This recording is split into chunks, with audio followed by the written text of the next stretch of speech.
Can you guys hear my music in the background? Cannot. Good. All right. We are live, Ridge Runner Nation. What is going on? We have a super exciting show here with some of our favorite people from long Ridge Runner Nation. Nick Voss, Michael Owen, and Travis Zipfel are joining this show. How are you guys doing tonight? Fantastic. Good. Great. I love the hat game that we've got going on tonight. Travis, start us off. What are you drinking tonight? I am actually drinking Brewdog Elvis juice. Light, refreshing, but kind of alcoholic. So Kind of. yeah. Just like you. Thanks, Nick. Is it still light out where you are, Nick? Yeah, Man, it's only 7 o'clock here. lucky. Yeah, he gets the West Coast treatment. Nick, what are you drinking? And the Browns t-shirt I see. Oh yeah, that's right, Cleveland. I'm drinking a Ska Brewing Modus Mandarina. It's a spin-off of their Modus Hopperandi, which is one of their flagship IPAs from Durango, Colorado. Perfect. And Michael, before we dive into it, we put out a poll earlier and said that Wait, I got something. I know. Are we drinking either kombucha or black coffee? The Yep. odds were put in. This is a surprise. I'm not a Browns fan, but my boy Joey Burrow going to the Orange Bengals. My goodness, is that orange juice? Michael is out here chugging orange. Represent. Did you say Bengals? Orange? I think they're orange. Yes, they are. That is absolutely shocking to see the orange juice brought out for Joe Burrow. Obviously, tonight we're going live during the NFL draft. It's going to be super exciting. I'm getting texts nonstop about the NFL draft on my phone and being updated as this all kind of takes place. I'm drinking the Can O Bliss IPA. It's a Oscar Blues Brewery Indian Pale Ale out from Denver, Colorado, actually. Nick might know a little bit about that one. It's been unreal for me the past couple of days and about 3 or 4 in tonight. So we should have some fun on this show. Obviously, we're going to kind of talk about a lot of different things. Original Nation, if you have any questions for these guys, we have some stuff planned, but we also want to answer your guys' questions. If you have something, drop your name and your favorite NFL team that you support in the comments below as the draft is getting underway.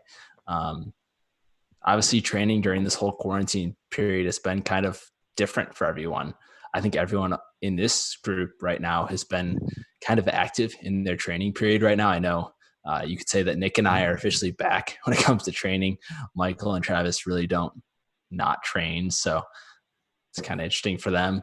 But I'd love to just start off with a couple minutes here talking about everyone's training during this period and the mindsets that they're going through. And whoever wants to start off with this one. I can jump into it, I guess. So yeah, I mean, it's kind of strange and different. Like I traditionally race a lot. Well, not a lot. I mean, I don't know. I mean, like 8 to 10 races a year, which most people would probably call a lot. Where I try to use my races to fuel up or to get towards my other races, and I kind of use races as training. So now that most races aren't on, I've had some lower mileage weeks than usual for this time of year, but I think it's causing, or it's making me want to kind of create new, fun, interesting, random projects, whether that's like finding different new routes around my area I live in, or even going for potential like a mileage weekly PR, or new distance around my training block. I think it's just kind of making me want to be more creative in order to keep my training going. But it's hard to say. I mean, not knowing when races might be back on, is a little bit difficult. So trying to keep it interesting, fresh, and new uh, is how I'm going about this in between everything. So Definitely. You've hit some PRs, I think, recently in the last couple of weeks. Am I right on that? And if so, which ones were they distance wise, and kind of talk about those adventures that you've already kind of accomplished? yeah, so actually probably technically 3. I had about 4, probably about 5 weeks ago, I had my first I've raced 50 miles before, but I've never raced 50 miles when I've really been in shape. So I've got a 50-mile PR finally. That was at Belmonte like 5 or 6 weeks ago. And then Arlen and I were both talking. We were both going to try and run 100 together. It didn't pan out exactly how we wanted it to. I still managed to get about 100K in, well under any 100K PR I've ever had. And he managed to do really well at the 100-mile distance. And then I actually surprisingly ran a solo half marathon, and had a PR at my half marathon distance. I've never really raced a half marathon on fresh legs. I mean, it was a week after 62 miles, but I still felt pretty fresh. So it was, I think 117 is now my new half PR. I think I could take that down quite a bit if it was in a real race. But it was a fun solo effort. So yeah, I've had a few good efforts keeping it interesting, but it's hard to stay motivated sometimes. So you got to get creative. Definitely. Yeah. I think you definitely take that down a little bit because your half marathon PR is way too close to mine. That probably just shouldn't be the case. Nick, talk about your return to kind of high mileage and consistency. I mean, you've been putting in the miles as many as anyone recently. So kind of talk about your mindset just in the past couple of weeks here. Yeah. So I'm kind of like Travis. I'm typically a race a lot kind of person, mostly for fun. I was really lucky to get in Moab Red Hot 33K early in the season, and then right after that, just a race every month. Each month has been canceled, but I didn't want to really lose track of some of my goals later in the year, and consistency can really only help those out. For me though, it's been so I'm working remotely, and for me that saves anywhere from 90 minutes to 2 hours a day in my commute. So I feel like I have more time, more flexibility to go for a morning run, and not have to rush around just to go sit in traffic, or I can lunch run a lot easier. So flexibility has really been good for me, I think, in building that consistency back. So the only thing I'll say is it's been kind of tough staying mostly flat, especially with some pretty good trails close by, but just trying to avoid some of the crowds that have been kind of taking over those trails, and trying to do my part, I guess, to slow the spread of this virus and run as close to home as much as possible.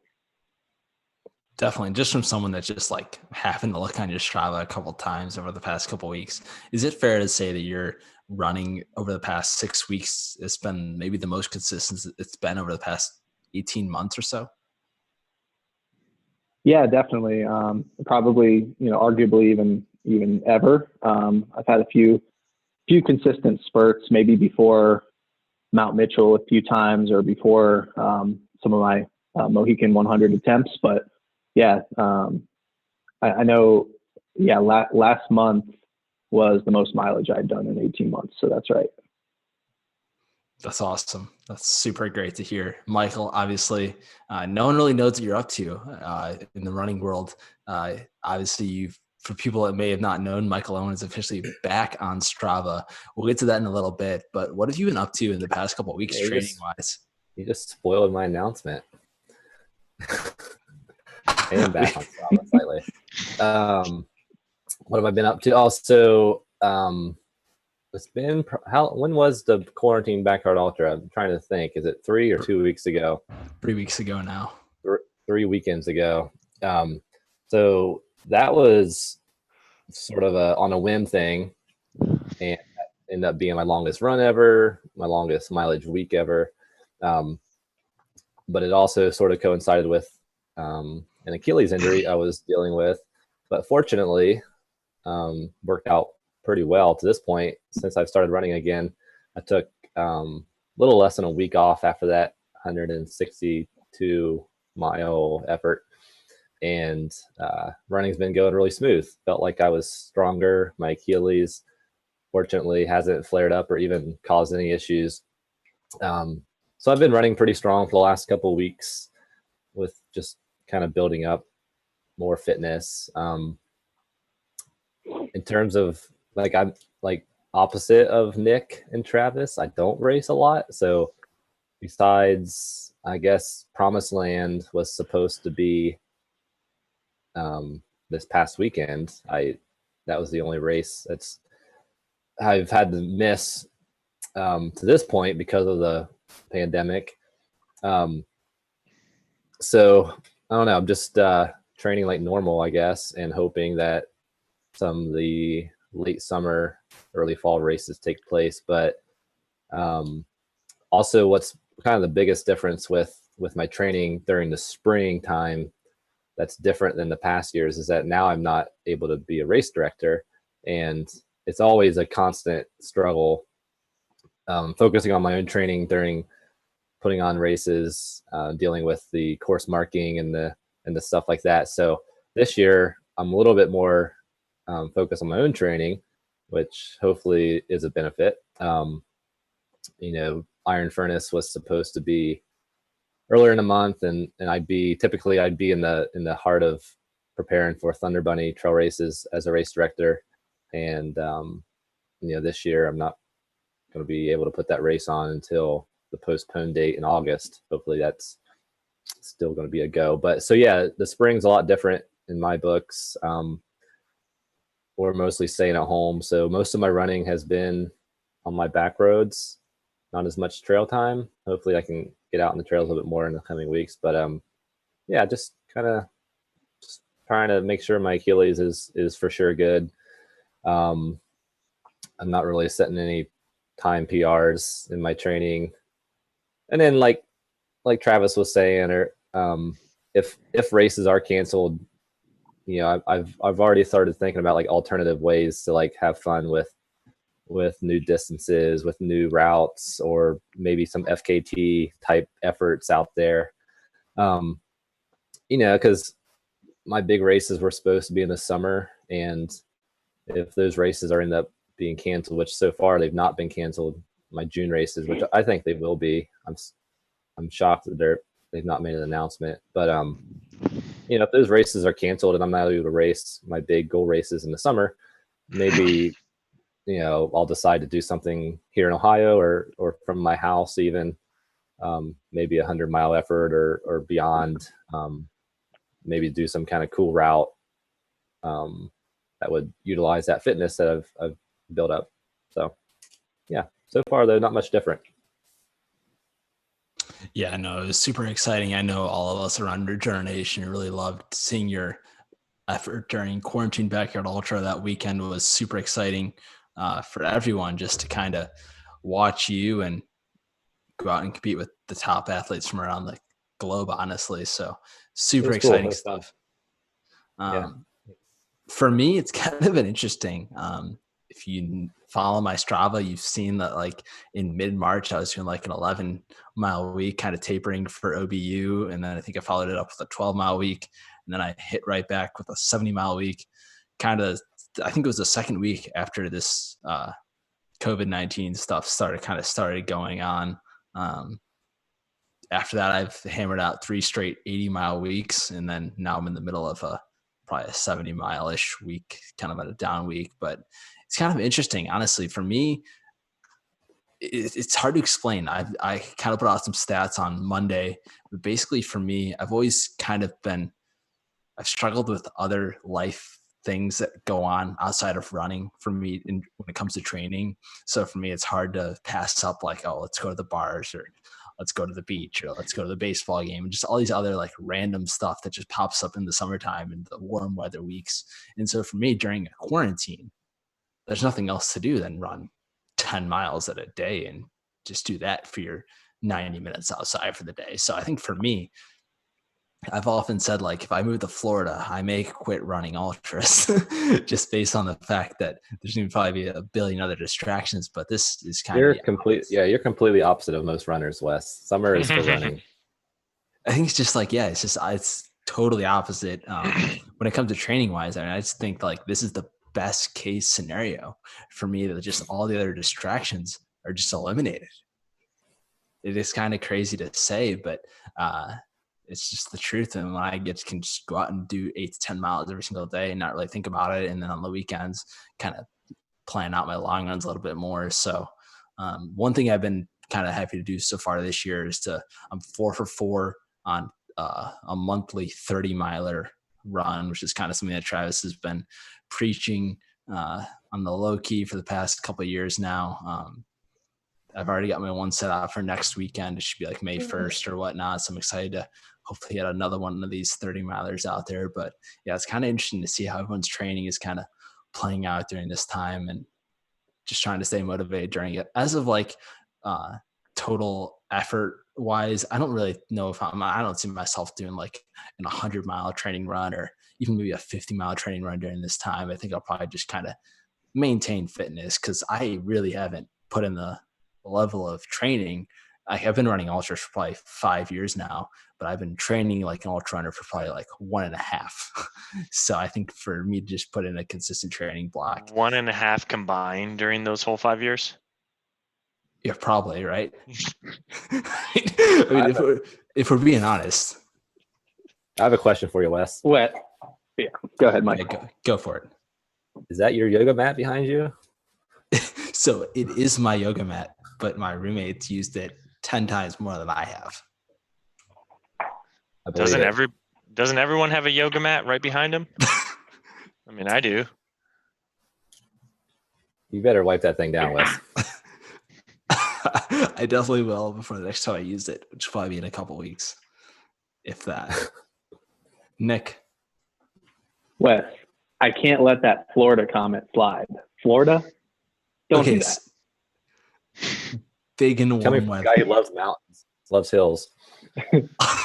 Love hills, but outside of hills, like the next best thing is warm weather. So Florida would definitely be my top pick when it comes to like random locations to live in for a couple of years, probably just based on the weather alone.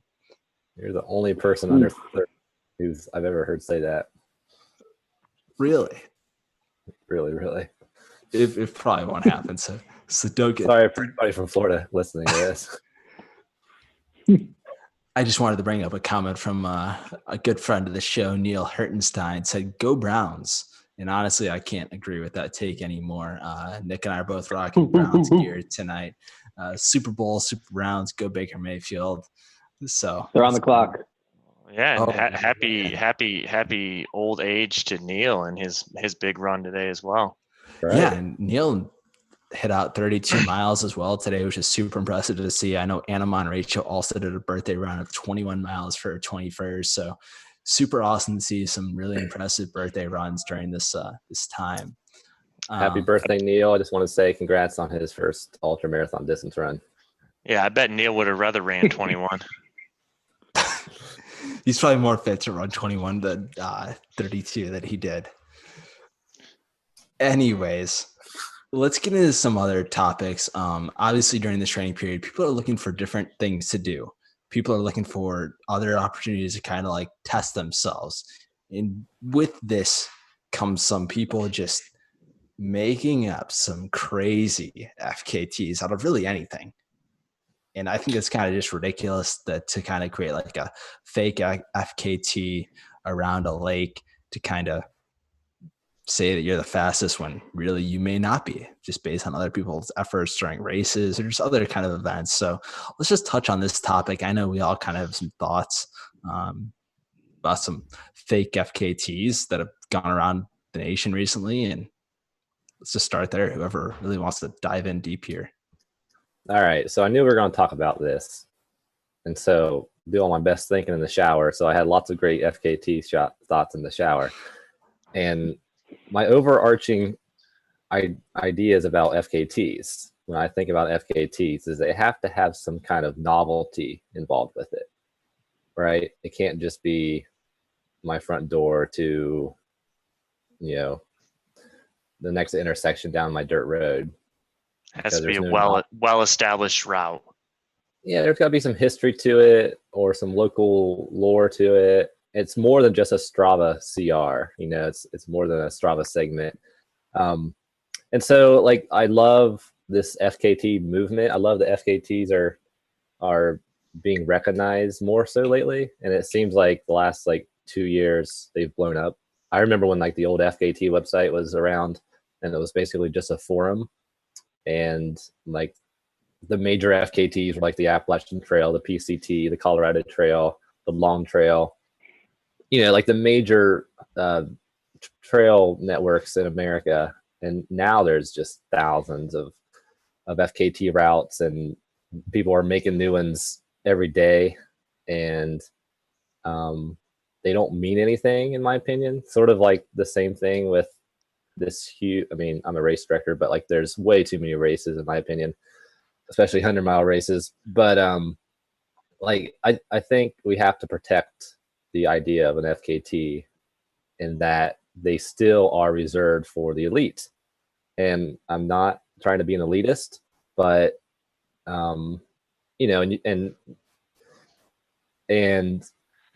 just a mid-packer ultra runner. Okay, if they have an FKT, and even me, even if I get an FKT, I'll always know that, okay, if Jim Walmsley or freaking anybody who is in the top of the world, Killian or someone like that, they would easily be able to come in and just run that FKT at 70% effort and get it. And so there has to be this level of just top performance that sets the FKT bar. So I don't fully agree with that though, because what if it's a 200-mile FKT? It doesn't necessarily mean that you have to be fast. Yeah, but at that point, I do agree with your statement on short. An FKT, there shouldn't be anything under 15 miles unless it's also 20,000 feet of vert. I agree, but at the same time, the Appalachian Trail is 2,000 miles, but at this point, the max has been pushed to where for forever on, from now on till the end of the world, it's going to take a superhuman effort to break that FKT. And that route and everything has earned that reputation. It's got history from the time the Appalachian Trail was created. It's got years of attempts from top people, and I don't know. It's I don't know. I just think there's too many. There's an oversaturation of FKTs. People are using it in a very gimmicky way to try to get some popularity or try to get some name recognition. And I don't think that's what FKTs are for. It's I can run the lakefront loop in random state, 35-mile random bike path route and get an FKT. But what's that mean? What's that mean for anybody? It doesn't mean anything, in my opinion. So I just see this weird, I don't know, this weird nuance starting with FKTs that people are trying to use it as a publicity stunt, and I don't think that's what FKTs are for. It's about pushing boundaries, and it's about doing epic routes. It's about doing super long expeditions, and I don't know. Sorry. I agree with you, Mike. Go for it, Nick. Yeah, so I agree with what Michael's saying about it being elite. I mean, that's a term I think that's kind of inflammatory for some people in the trail running community. But at the end of the day, it's a leaderboard. As the distance goes up, speed or fast becomes a relative term, of course. But I kind of look at it as a wholehearted mid-packer myself, just because an FKT is a fast time doesn't mean that the route's not a really cool one to go do yourself as someone who's slower. Just like you wouldn't not do a 100-mile race just because you know you can't win. So it's the same kind of thing. So that's why I kind of agree with Mike that the record aspect of the FKTs is meant to be for the fastest of the fast. It doesn't mean you can't go have fun and do rim to rim to rim or things like that, but just kind of, I guess, stay in your lane when it comes to that. And it's a measuring tape. It seems like a publicity stunt.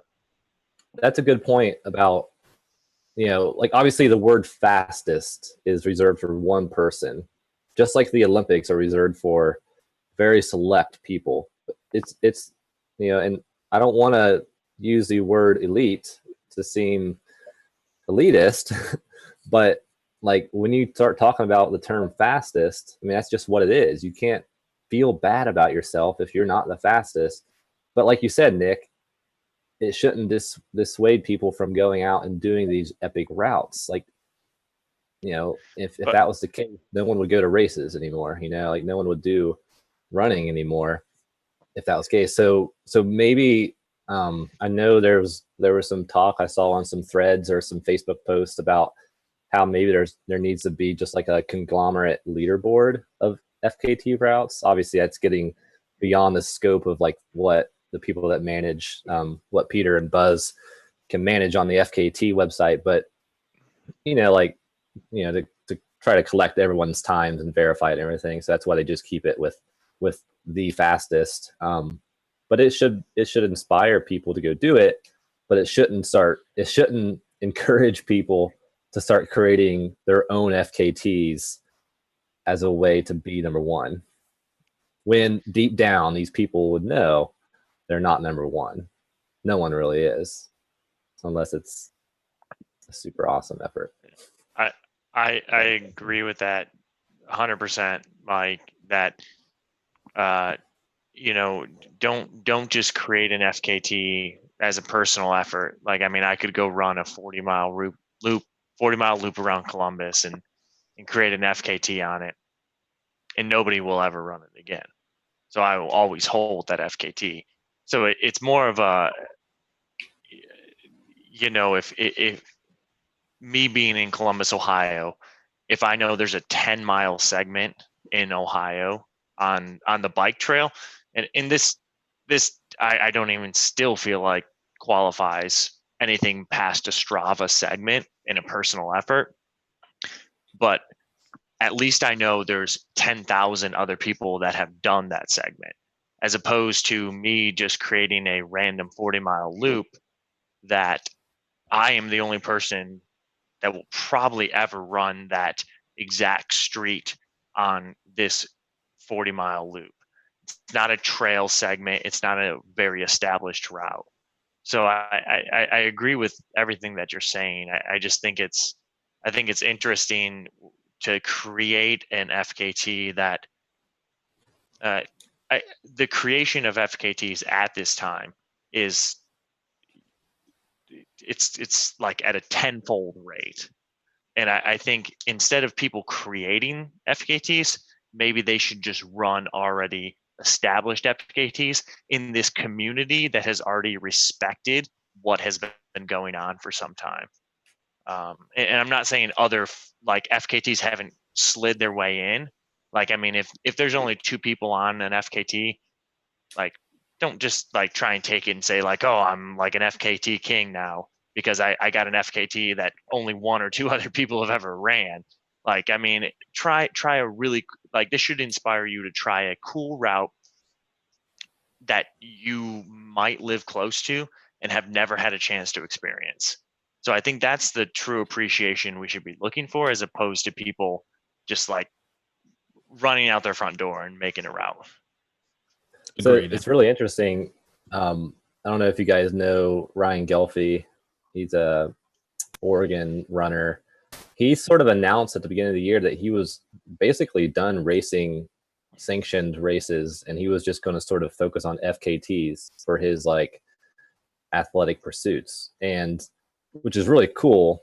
Because I think from what I've followed with Ryan, like he's gone after like some pretty like historic type FKTs. Like he's going after the sort of the old ones that have a decent amount of history too. So like it's gaining that type of following where people are actually like using FKTs as a like their goal instead of just races, which it's great because it gives people different options rather than racing. Like it's different type of planning, different type of support, more solo minded a lot of times. Sometimes it's self-supported. But here, and here in the East Coast, I think since there's not as much of a history with it, people are more apt to create things. But I think it has to demand some level of like scrutiny, some level of oversight.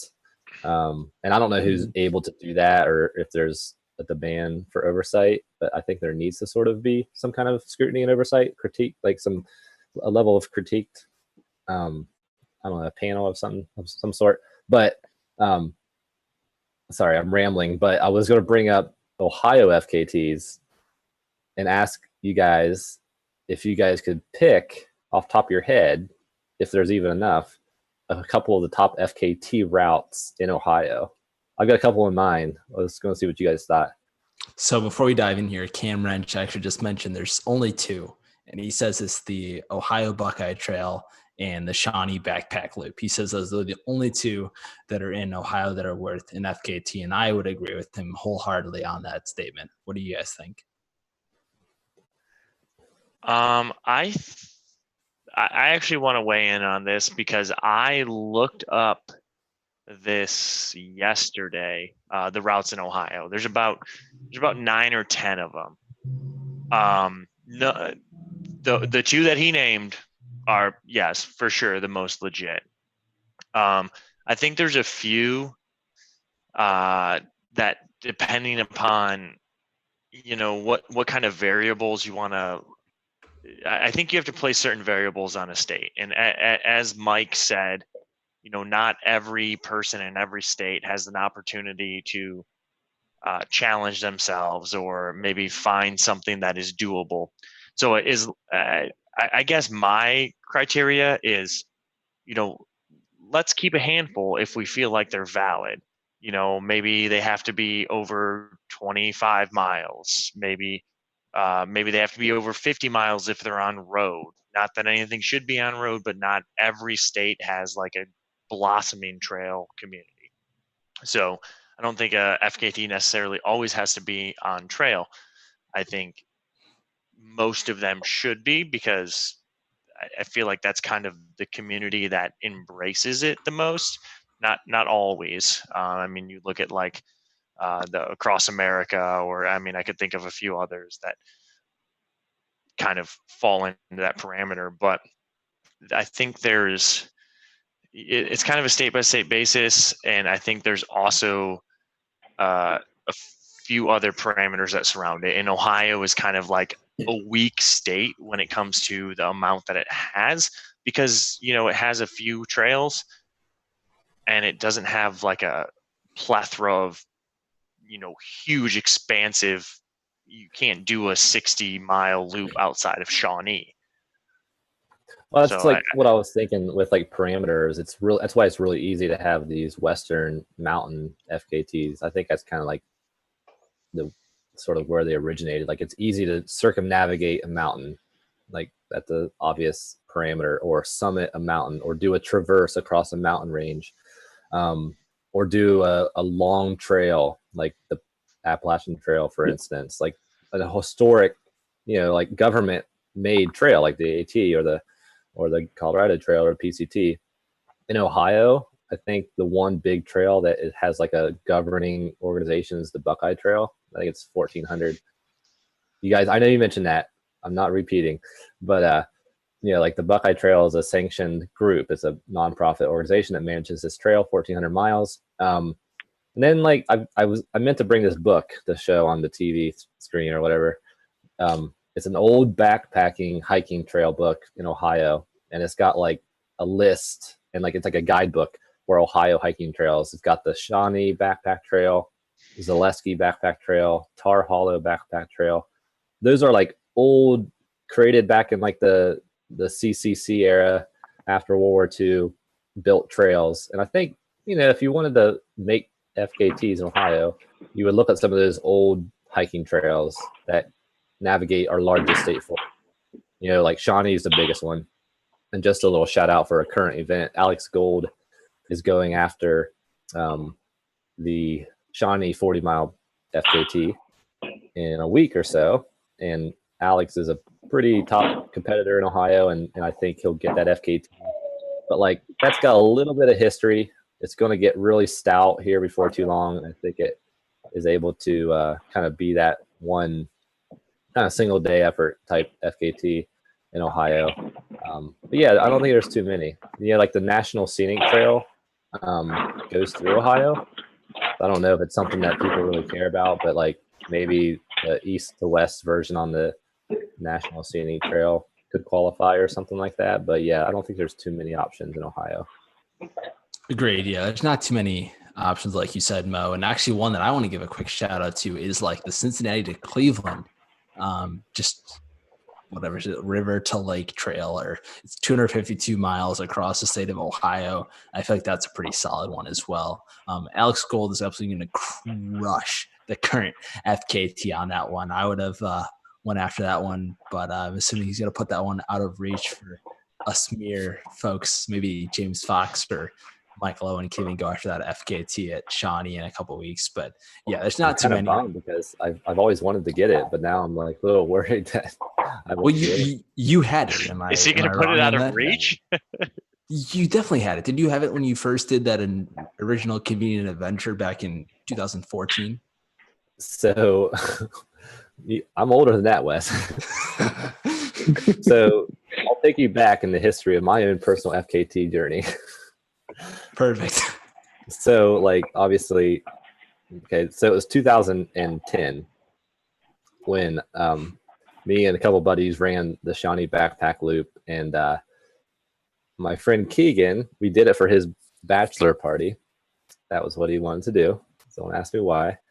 But it was me, Reese Brown, and Keegan Rathkamp, and we took it like we didn't even know what FKTs were.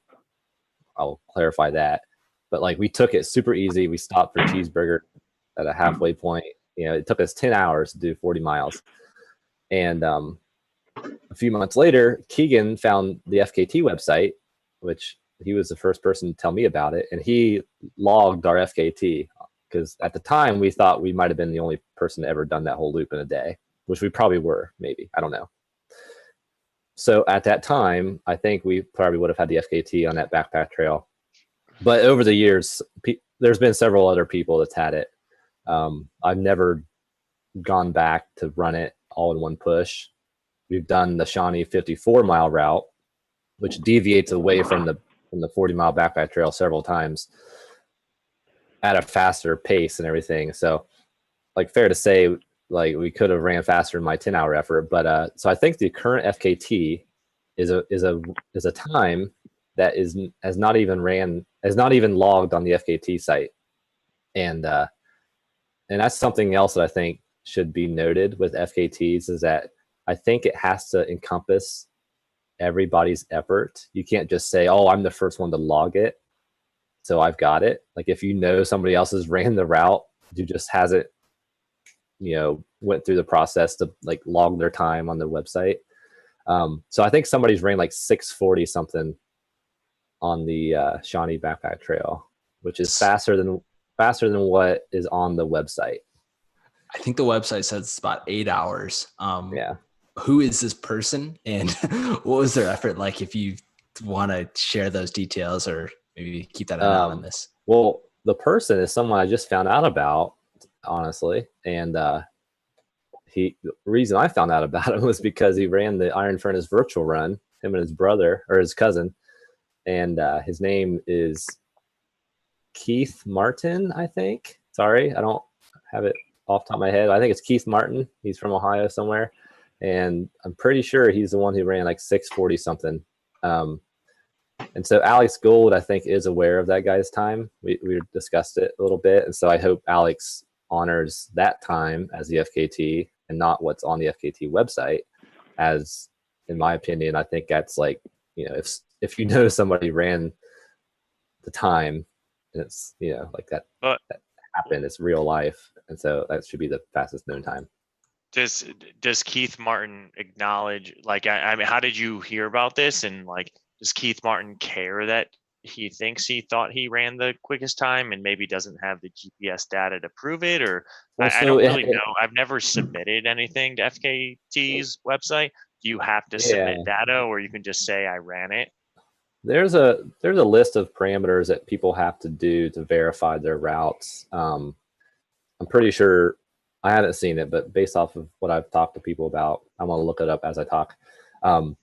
Pretty sure he has it on GPS, and so if it's pretty easy to verify on like Strava with a GPS watch, then that's kind of the point of this website, right?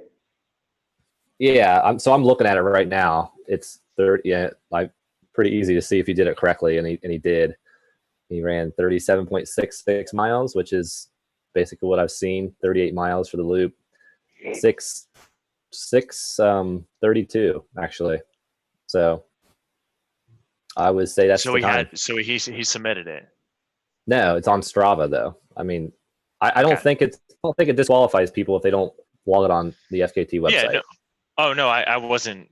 Yeah, I totally agree. I think there's many FKTs that are not actually valid by the person that claims to have them, because there's many people that have ran them faster that don't care to acknowledge that they ran it.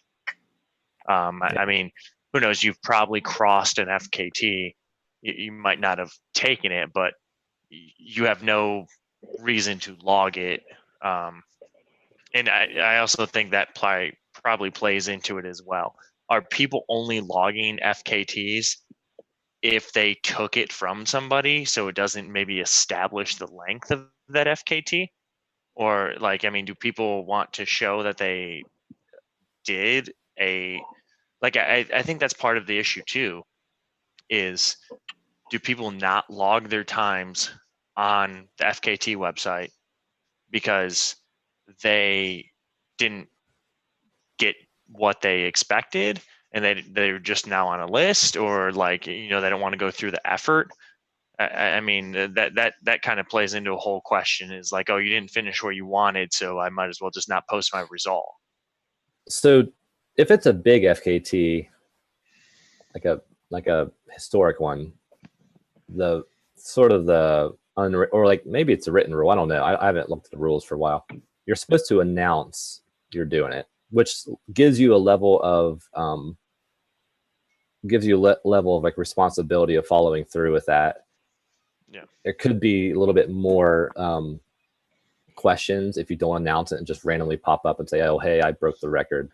Like, okay, were you planning on it? Like, but so for smaller FKTs, like some people might not even know it was an FKT, or they might not even know about the fastest known time website. And so I think there's options to backlog if you got one, but I think kind of the rule of thumb, if it's one of the big ones, like you're supposed to sort of announce it, do live tracking if possible, and provide every proof that you can, whether it's GPS, timestamp photos, firsthand accounts, eyewitnesses. But like for a Shawnee 40-mile backpack trail FKT, if it gets to the point where it gets bigger and faster, there's going to be a demand for more responsibility in terms of announcing and providing that evidence and scrutiny from onlookers. Yeah, I agree. Yeah, it is the fastest known time. Yeah. So focusing on the K. Yeah, focusing on the K. I didn't see that. Thing. Yeah. But yeah, it's known. So now at this point, we know that Keith has run that, and that should be honored. And just to verify here. And I think, go ahead. And to follow up on what you're saying, Mike, in terms of, I think there is also an unwritten etiquette for some of those big ones to also let the person who holds it know that you're intending to take it too. That's more of an etiquette thing, but. And I think that's the cool thing about FKTs is that as a certain route gains popularity, gains history, those types of things start happening. Like if so Alex Gold commented on Keith Martin's Strava. I just saw this, which is really cool. Great gesture for Alex saying like, hey, I think you got the FKT. You should log this on the FKT website. So hopefully Keith follows up and does that. So like he announced basically that he's going to go after that record.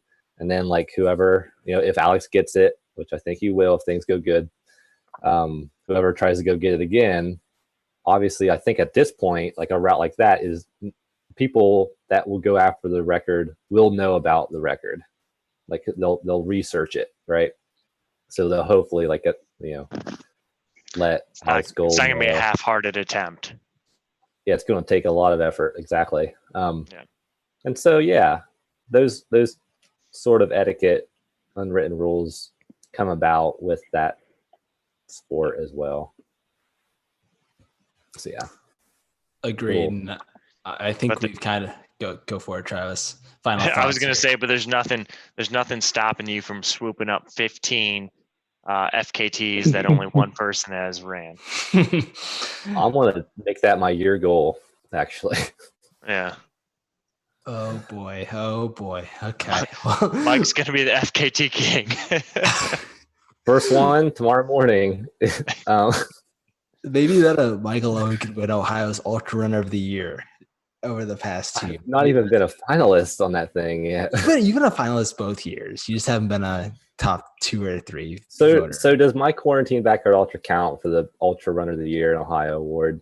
100%, I think. So does your effort. So does Arlen's effort that he put in 100 miles in 13 hours. I think Travis's effort where he put in 100K. Wait a second. Those weren't events. Unprecedented times call for unprecedented consideration, I think. I mean, do you think like Gabe Rainwater's 100 mile in his backyard doesn't count as a PR for him in his 100 mile time? Come on. What's the name I would. Ultra I'm not Runner gonna. Okay. I'm not gonna Makes log sense. those as my race PRs because a race has unpredictable circumstances. That is one thing that's true. That you could pick and choose the weather and stuff like that. So like all right, this is all I'm going to say on this is I had, I knew exactly when my aid stations were and like, I got to plan all my shit around me. Whereas and I'm not discrediting Gabe. He ran an amazing effort, but I would never log that as like, even though it might be I guess it depends how you look at it. I think of a race environment as a very different environment. There's adrenaline, there's strategy. It's so much more than how fast can I run whatever distance. But you're capable of that again, right? Yes. So I would only consider a race. I don't. Oh yeah. That's a tough one. I don't know. I'm not going to dig too deep in it. Wait. On paper, how many other people are going to run 100 miles in 17 hours with 20,000 feet of vert this year that could be qualified for Ohio's Ultra Runner of the Year? 5,000. Come on. Hey, it could literally only be Gabe. In Ohio. Hold on a second. Let's get beyond Gabe. So the Ultra Runner. Okay, go for it, LeBron. The Ultra Runner of the Year award that Ultra Runner magazine puts out, they don't take in FKTs and solo efforts for their voting, but they do put out a separate award for the FKT type performance. But will they this year? That's my question. It's a good question. I don't know. It could be a different year, but I actually, as I've sat here and listened to you guys bicker, I think we should consider all efforts beyond ultramarathon distance. Yeah. I mean, I think this year is just gonna be totally different than anything else we've ever seen before. I think that like Even with beyond all this year, I think you can have some parameters, let a panel decide. If some Joe Schmo runs 300 miles in 3 days from his front porch, that could be a consideration, and we can put our own emphasis on whether doing it by himself detracts him on a on level with a 100-mile victory or something, or whether it's more important. One thing, you can't erase the fact that it's an ultra marathon effort.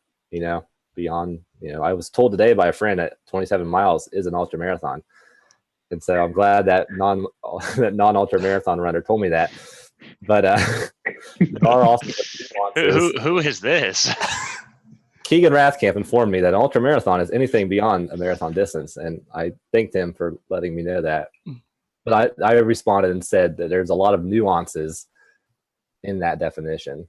Yeah. So anyway, I mean, I agree. And kind of for the people of Return Nation, I think obviously our previous ultra runner of the years have been hands down. I think he'd give it to them easily. 9 times out of 10, they've been absolutely dominating other people when it comes to results. But I think this year will be more of a panel vote just based on everything that's going on. I don't think it's going to be open to the public. So I don't think the public will know. I mean, if Mohican doesn't happen, how many people will know the results from the people that run that race? And if Running River doesn't happen, how many people will know what those runners run? I mean, I just feel like it's going to be kind of a tougher vote for the general population per se. That makes it really hard on the panel. I'd really hate to be one of them. Well, obviously, Nick, I'd love to have you on the panel. Obviously, Travis and Michael are probably excluded because they're too fast. But I'm a race director, though. It's going to be individual effort. You're almost going to have to self-submit to be considered this year unless you're recognized. Yeah, I mean, I think maybe something like like you're nominated as like a finalist, and then from there the panel votes on the people that are nominated. I feel like that would kind of be a good way to go about it. But yeah, I think so the Ridge Runner voting, I think it's really cool that it's been 2 years now and the Ultra Runner of the Year in Ohio. But I think you're right. I think there needs to be a different format going forward now. I think somehow you need to get together a panel of experts in the sport in Ohio, whether it be super fans who follow the sport religiously or a conglomerate of race directors who've seen all the efforts, and then maybe just some experts from around the state to give an unbiased collection of votes that are tallied and ranked, instead of voting from a fan base is a popularity contest. Let's just face it. Like, this is not the MLB All-Star game, guys. So yes, we're beyond the voting stage from a fan base if we're going to take it seriously, which maybe no one really cares, but I do. Agreed. I mean, even year one was all fan vote, and last year we went to a 25% elite ultra panel vote, 75% fan vote, and I think this year we'll kind of just correct it a little bit. Maybe we'll find a way to incorporate regeneration, but I think it's kind of interesting to see how that all plays out. But let's dive into our next topic here. We got a couple more things to cover. The show's going to go so long. I hope Travis doesn't have work tomorrow because we got a couple more things to cover. I only have a long run tomorrow. I took work off. Perfect. Yeah, we can go all night then. Well, it was supposed to be Promised Land this weekend, so I had it scheduled off already. Oh, that was tomorrow. That's right. I said last weekend. I was wrong on that. Yeah, it was this weekend. So I already had this Friday off, and I found out like 2 days ago, and I was like, oh, well, I got Friday off. You should go down and run the course. No, I don't want to drive. I almost died driving. Mike, is Bobby going to run 34? I don't think so. I should talk to her about it. You should. Yeah. All right, I'm going to let Nick take over some hosting duties for the next 2 minutes while I go grab another beer because the show's going to go long. But let's talk about Michael's return to Strava. This is kind of a big topic. I want to kind of dive into this real quick. And obviously, for those of you that don't know, Michael has been off of Strava for probably 6 or 7 months now. Probably longer, honestly. I think since Mohican, he's been not logging on Strava, at least regular runs. He's been logging races and big efforts and whatnot, but nothing crazy. August. Okay, perfect. So let's talk about your return to Strava, why you left originally, and why you're back now. I think this is kind of important for everyone. I don't think anyone cares. I Actually, care. you guys care, and a few of my friends, former college teammate friends, sorry, they are former friends now. Are they in the chat? I don't know. They probably left already. They got mad at us on the very first Ridge Runner Live for talking about dinosaurs, so they kind of got tuned out. But I have a love-hate relationship with Strava. It's like everything I don't want to be, but I like it a lot. So I always break up with Strava and come back to it. And it lasted over 6 months this time. Didn't log. Even went through a phase where I didn't even wear a GPS watch for a month or so. But ultimately, lately, I decided to, well, actually yesterday, I decided to start logging on Strava again. And I think I might just go on with it. But in that time, did you ever go a whole day without viewing Strava? Oh yeah, definitely once or twice. Maybe when you were in Canada. When I didn't have cell phone reception, yeah. Exactly. But no, it was definitely still used as a social media platform. Did you feel like you were pushing your training at all or anything like that? Was there any real reason to it? So okay. I'll be upfront with you guys. So the reason I got off Strava was because I hoped, and I don't think I did this that bad, but I hoped that training and running would start to mean something more personal to me, which it does still, even with Strava. But I hope that I can sort of get rid of some of the Wes, get rid of some of the just fluff and chatter and kudos and comments and as much as you can say that like Strava doesn't impact your routes or what you do or how you respond to people or what you title your run, like there's like some underlying things that happen when you get a bunch of kudos and stuff. And so I wasn't addicted to kudos or anything. In fact, care less how many kudos I get and give. Care more about how many I give than get.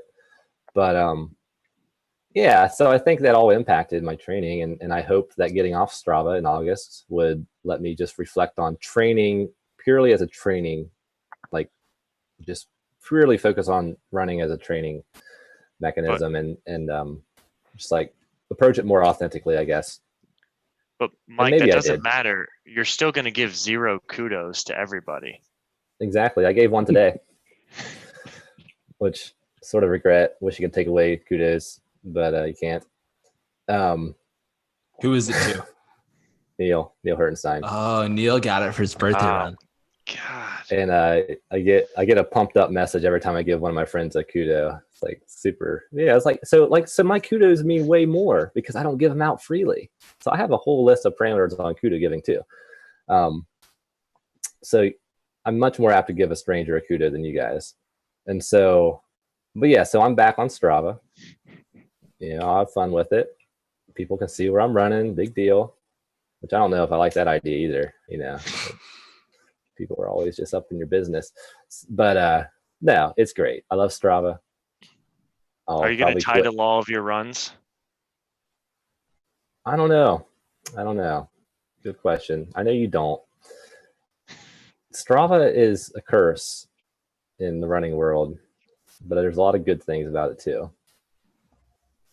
And, I've been kind of off of titling my runs. I mean, if you look at my past couple ones, I'll add a description, and even like the long runs, I'll kind of like dab in. But like, if you could eliminate kudos, only comment, I'd be like, that's perfect for me. But I love giving kudos. That's the weird part. But like receiving them is, I don't know about that. So sorry, I'm going to make this a lot longer than what it will be. Go for it. I started logging on a website called runningtowin.com in 2007. I have every run on there. I've kind of slacked off the last month, but I'll go months and not log, and then go back and log it. So I've got every run on there from 2007, and I remember a day where Running to Win was my main form of running log, and I wrote lengthy descriptions about every run, and only people that saw it were like my close friends or teammates, and there was a comments feature, but there wasn't much commenting going on. And so like that running log on Running to Win was a true running log. It recorded my thoughts, how I felt. I can go back to 2007 and through 2010, my college days, and find out exactly my training from college. And it's not as easy to do that on Strava. Like the description part isn't as utilized as it should be. It's hard to search, in my opinion. Now, if you go back and search your Strava, you find out how many kudos and comments you got, but you don't really find out how you felt. And I think that's what's lacking with Strava for me. It's not really a running log. It's a social media platform. Wow. Okay. So did you get rid of Facebook too? I have to use Facebook for my advertising for my races. I mean, I don't know why. Like, I mean, like when people themselves, like obviously Original Nation, and we do the Strava rundown every single week. Like, I love looking at people's long runs and their titles and the pictures and whatnot. But I feel like in some sense of it, it does just get like a little overwhelming when you're doing your own runs at a certain level. I don't know. Maybe that's just me and personally, but my favorite thing about Strava is the research. Finding routes. Love it. Yeah. When I'm traveling and stuff, It's a good gathering tool. I think for me, it's seeing other people's runs. Like I know probably 150 out of the 250 people that are in the Ridge Runner Strava Club, their last weekly mileage, their longest long run the past year. Like, I mean, you don't want to know what I'm up to on that site, but like, I feel like that's like the biggest thing for me. But I agree with that, Wesley, that there's an awesome community here in Athens for sure. Which I think that's kind of what I'm looking at it more as now, is like keeping in a close knit, nice dog, Nick. Keeping a close knit, like community driven device to where you can kind of keep up with your friends and your running community. And especially during this time with the quarantine, you can really share in positive, encouraging feedback with people and keep people going, or help keep yourself going and still feel like you're running with the community. Yeah, even I think Heidi Shaw the other day posted like something about like the Strava fear and like how it wasn't maybe her best run, or maybe it was. I forget the exact definition of it, but like she basically said in her comments like the Strava fear is kind of a lot, but I was just happy to get this one done. Like basically like the epitome, like sometimes is overwhelming to kind of put it out there for everyone that and you follow to kind of see it and whatnot, and it does make it a little overwhelming sometimes. So it's an interesting place out there on the Strava. I know for me, I wouldn't be motivated without it. I think that we all gain motivation from it just going on Saturday morning or Friday night for Travis, because he doesn't wake up and no one runs before Travis wakes up. But to see people's runs and kind of get some ambition from those. So I know it motivates me personally. We've got one big thing to accomplish before this ends. I know it's already getting late in the game, but these guys always like to hang out later than everyone else does. We've got our Ridge Runners Live aid station food draft to bring to you guys. And I'm so excited for this one. Ridge Runner Nation will be able to vote on these foods that we all take from aid stations across the picks that we choose. Nick Voss has the 101 in this draft, and I think he's going to absolutely blow this pick when it comes to all things trail and ultra running. So we're going to kind of grill Nick here after he makes his pick here. And Nick, you're officially on the clock. Do we have a clock? Yeah, it's my 30-second timer in my head right now. 30 seconds. I can't make a choice that fast. All right, 30 seconds. All right, so I'm a little bit of an old-fashioned kind of guy, and I'm going to go with an old standby that I don't leave a single aid station without. I dance with who brought me there, and it's the old-fashioned orange slice with the number one pick in the draft. That's a horrible pick. I don't completely disagree with that though. It's Can't run without it. It's portable. I've had an orange slice in 12 years. The 101 is an orange slice. If you're drafting an NBA team, an NFL team, an NBA team, like all these, you're taking an orange slice. That's just like drafting Baker Mayfield. That's number one. You can use it in every race, every distance. You don't want to eat mashed potatoes in a half marathon. But what? Hey, I'll back Nick a little bit here. What he's getting at though is that's going to be at every aid station. Not my aid stations. No, it's always going to be there. Like some of our picks aren't going to be at every aid station. You wait till my number one pick, guys.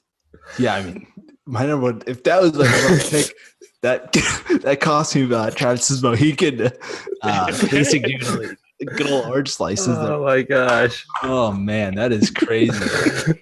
All right, Travis is That officially. was awful. Yeah.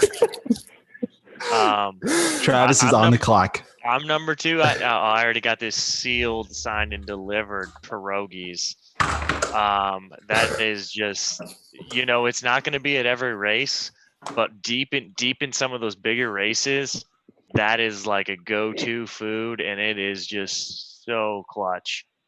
Oh, good luck taking that pierogi at mile 5, and you have to eat that pierogi. Yeah, I'm probably not going to take that at mile 5.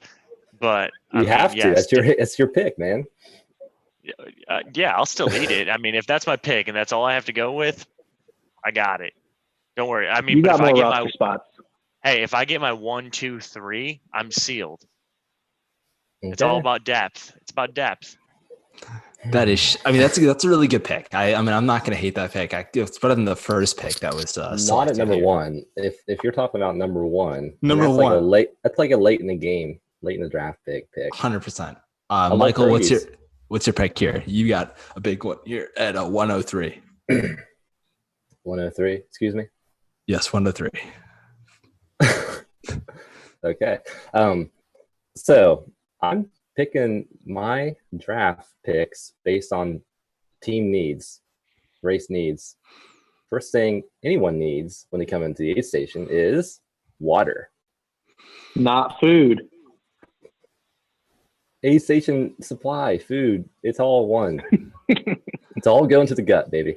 And I'm picking water. Filling those bottles up. That's worse. A lot of calories out of there.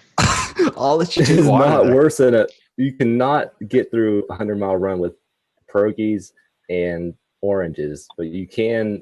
I bet orange slices. 60% water. I bet Nick gets the farthest on orange slices out of all 3 of us. if we only get to pick one of these.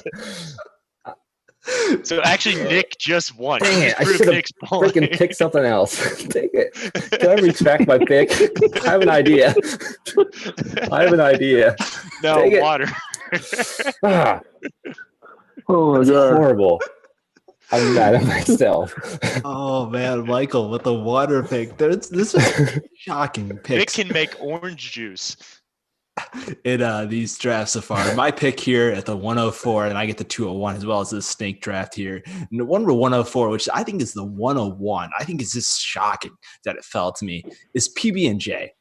There's nothing solid than PB&J. I knew you were going to say that. I knew you were going to say that. At an aid station, like when you come in, if like that's all that's there, you're set. So that's why I think that should be the 101. Like when I was thinking about this draft, I was like, Nick, you got to take PB&J, and I knew he just totally mess it up. Wes, I gotta say, I was this close, but in my head, PB&J, you're right. It satisfies all the categories. It's sweet, it's savory, it's got carbs, it's got a little bit of protein because we all need those amino acids. But I get tired of PB&Js. I'm glad you picked in a long race. I get tired of them. That was on my do not draft list because have you tried to eat a peanut butter and jelly sandwich without water? Without water, I actually agree. That's impossible. So you're screwed, Wes. You don't have water at your availability now. My next pick could be some kind of liquid here. And you do have the next pick. I do have the next pick here. So it could be something in that category, but I'm not going to take Oh, I know I'm tilting. Do I tilt? Oh man, I don't know. What do I got? 20 seconds here. Man, this is tough. In the comments, let me know what the pick is here and let you guys know what the second round pick should be here. I'm going back between two things here. And I think I set the stake with my guns here. And it's going to be Coca-Cola. I think you just need Coca-Cola to get through an ultra. Man, and so it's peanut butter and Coca-Cola for me. And I think I'm stoked with where I'm at right now. I think no matter what I get in the third round here, I'm going to have a super solid draft here. Michael Owen is back on the clock after his water pick. Well, I'm kind of lost here. I'm Googling aid station food right now. You're a race director. Exactly. That's why I don't rip. That's aid station food. This guy. Here's some good ones here. Well, how much time we got left? 5 seconds. No, I got 15 at least. Yo, I'll give you 20 seconds. Cam Wrench is shaking at his boots right now, just looking at you Googling stuff right now. Okay, I'm ready. I am ready to make my pick, guys. When my next pick gets selected, I'll be kind of holy moly! You should see what some people are writing about aid station food here. Some crazy stuff. So my second pick is the good old fashioned. I'm gonna combine two categories, two foods: potato chips / Pringles. Pringles a chip, right? Original? I prefer cheddar cheese. Oh, yeah. I mean, all potato chips has got to be its own pick. That was my pick that I was debating between, like a Lay's potato chips. Just the salt right there was definitely salt and vinegar. That's all you need. I feel pretty good with water as my first pick, to be honest, because I feel like it pairs with anything. Water and Mike, you potato should have chips. taken Coke. What? You should have taken Coke. I couldn't. Wes took it. No, you should have before. No, over water. That's late in the game. Just like pierogies. Chips are like even first aid station. I'll take a handful of chips. No, because I'm gonna follow up right here with my pierogies. That's just gonna seal. Is it your turn? Yeah, it's your turn. And it's veggie broth. Oh, come on. Yeah. Come on, Travis. Yeah, pierogies and veggie broth. That'll get me through a whole 100-miler. Oh, that's brutal, man. Ouch. Yeah. I know. I'm gonna need to trade my pick. Yeah. I'll take it. No, I'm just joking. Mostly, I just really wished I was right before Travis right there, just to take veggie broth, because I'm gonna take. This is really lame how it worked out, but I'm gonna take chicken broth. Is that fair? I can make another pick. Yeah, that's fine. What do you guys think about that? I'm kind of torn about that. I think generally at most aid stations, if they have veggie broth, they have chicken broth. They try to cater to both. Yeah, if you guys are fine with it, I'm fine with it. If Michael and if you're good with it, I'm good with it. I would have rather had veggie broth just to take a guy off Travis's roster. So Travis is fine with it. I'm good with it. Michael, are you good with it? Huh? You're good with it? Perfect. Okay, cool. Nick, well what done. Are we talking about? You're on the clock here again, Nick, at the 3:01. Oh yeah. All right. My next one is going to be a grilled cheese. Sheesh, nice man, and hot. Oh nice man, and that was hot. my next. That was such a good pick, man. I'm shocked they made it back to 3:01. I mean, grilled cheese, versatile. You can use it at every aid station. It's just super solid. Disappointed. Who's on the clock? Is it Travis again? Nick again. Is it me again? Well, Nick if it's Nick again, Nick's gonna. No, just I got win this. two. Yeah, but you're sneaking back up. You picked. Come on, guys. No, you just picked. You just picked. No, chicken Mike, broth. I got chicken broth and Oh, grilled cheese. Yeah, how many picks did Nick get? Nick's done here. Nick's I locked missed up. the whole chicken broth conversation. All right. Well, I mean, since I can't pick Michael's number one of water, I'm going with banana. Portable. Take it with you. Lasts forever. Unpeeled. I was wondering what you're drinking during this.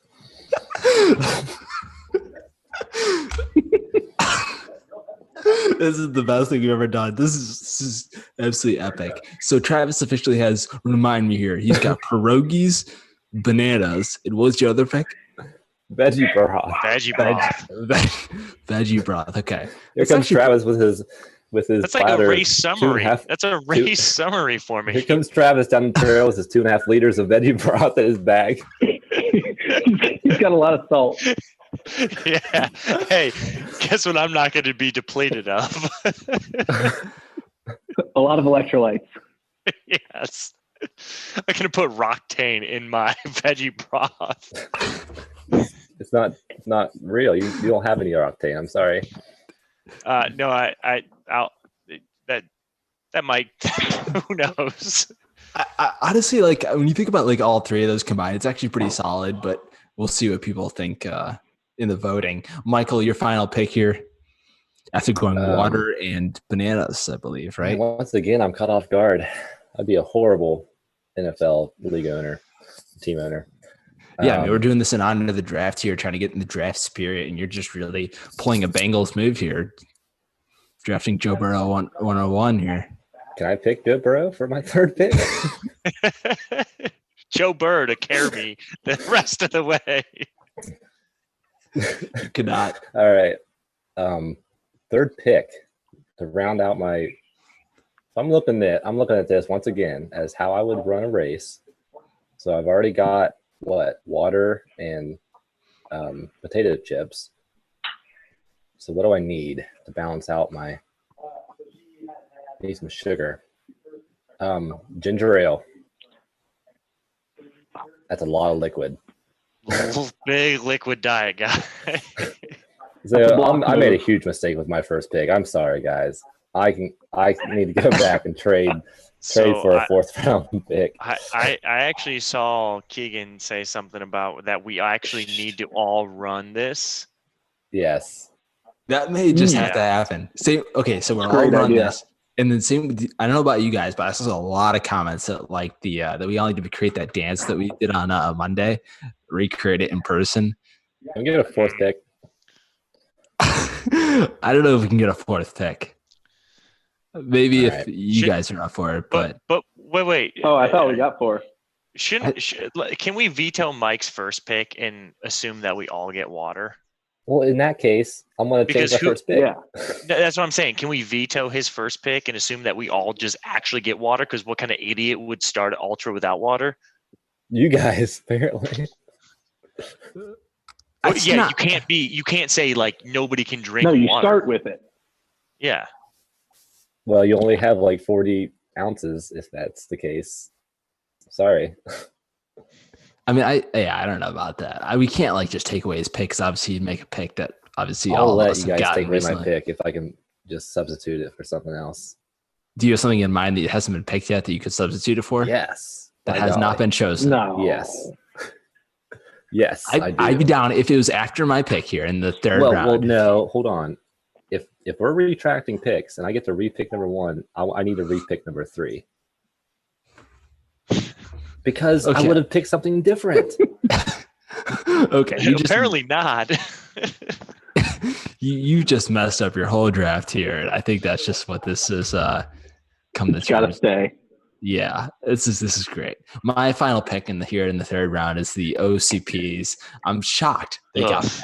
They got past. But you should have known Mike was not going to pick OCPs. He's got a couple there. I'm jealous that I didn't bring mine out from the cupboard here. I didn't think he'd get past Nick Voss, honestly. I thought he would take them after the 101. If he would have went PB&J, OCP, and then some other solid combo like chicken broth, imagine how much stronger his team would be than it is right now with this weak team of chicken broth, but oranges and whatever else he has right now. Grilled cheese, dude. Yeah, grilled cheese for sure. You're lacking a little bit. All right, Mike, what do we have? I'm happy with it. You're sticking with water? Well, if you guys are letting me change my picks. Yeah, I want to hear something other than water. We can do one pick, not both picks. But I would not have picked the third one if I would have picked the first one differently. The third one's fine. It's still liquid. Somebody else still got Coke. Nope, you guys are missing my rationale here. So my third pick was ginger ale because I wanted the sugar, right? Yes, that's why I picked ginger ale. Can you guys hear me?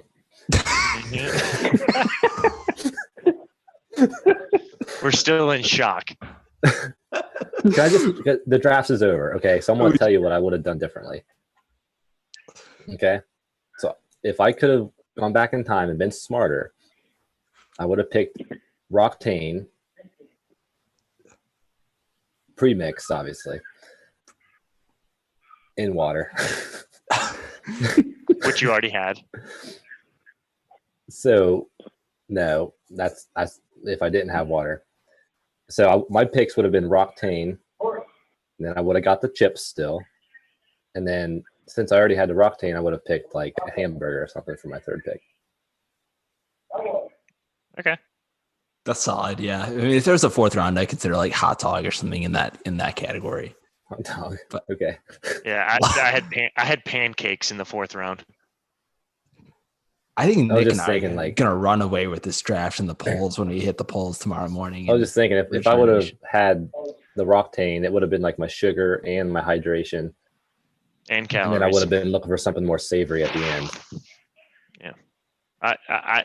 I'm willing to substitute that Mike can have Roctane in our race when we all race each other. But I don't want the ginger ale in that case, though. I want the hamburger. I don't. What's this race distance? Is it like 100 miles? Obviously. Okay, I'm pretty confident. Yeah. Yeah, I'm pretty confident my picks over 100. I wouldn't want my picks maybe a 50K, but Everyone's then I would next 100 only miler, want that's Roctane. all you can eat. wait, what was that? Exactly. I agree. Everyone's next 100-mile race, that is all you can eat. You're locked in with your picks. I'm actually totally fine with that. What Me is too. OCP, Coke, and So I didn't PB&J, I didn't I'm want to in. make it too crazy, but normally in my veggie broth, like during most races when I have veggie broth, there is rice in there. So I didn't state that, but it's usually how it works. can I drink water from streams or something? Is that like Oh, you guys are all screwed because you don't have any hydration. It's like if I just like outside of aid station, we pick top aid station food, but if we get our fuel outside of aid stations, Well, now then you'll have Giardia. Now that Mike's just picking Roctane, he's gonna have a bunch of powder in his mouth. It's true. But I mean, the whole synopsis, everything that the sports announcers will be talking about tomorrow is how bad that first pick was. yeah, Nick, man, that was.